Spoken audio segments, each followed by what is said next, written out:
guys! Welcome to JTG Luto Series. So what's up?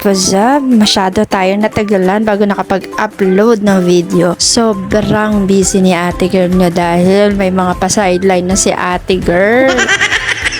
At ito pong pagluluto ng baon ay isa sa aking mga sideline. Wow. So yung mga ka-opisina ko ay nag-order sa akin ng lunch para hindi na sila bibili sa labas at magpapakainit pa.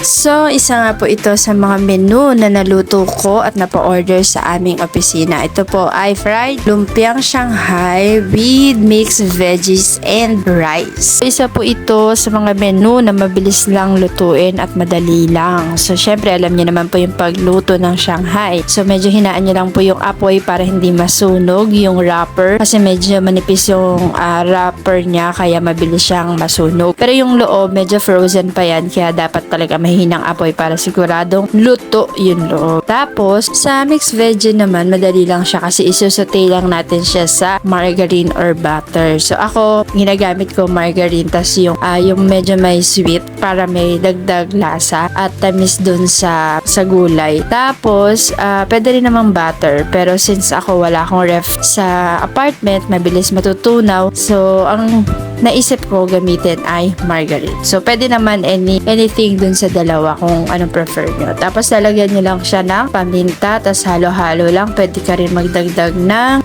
magic sarap or ginisa mix o kung ano pang pampalasa mo dyan. So, yun. Mix lang and then, takpan nyo muna para maluto yung gulay ng ilang minuto. Tapos, pag okay na, tikman nyo rin kung malambot na, especially yung carrots, yung peas, yun. So, mabilis lang to. Wala pa tong 30 minutes luto na. So, ayun. Ready na po ang ating pambaon for today's video. So, ayan. Madali lang po yan. Perfect na perfect. Hindi kakain niya ng isang oras sa pagpa-prepare. So, try nyo na rin po. So, thank you po sa inyong panonood. And don't forget to like, share, and follow my page. Goodbye and God bless you all.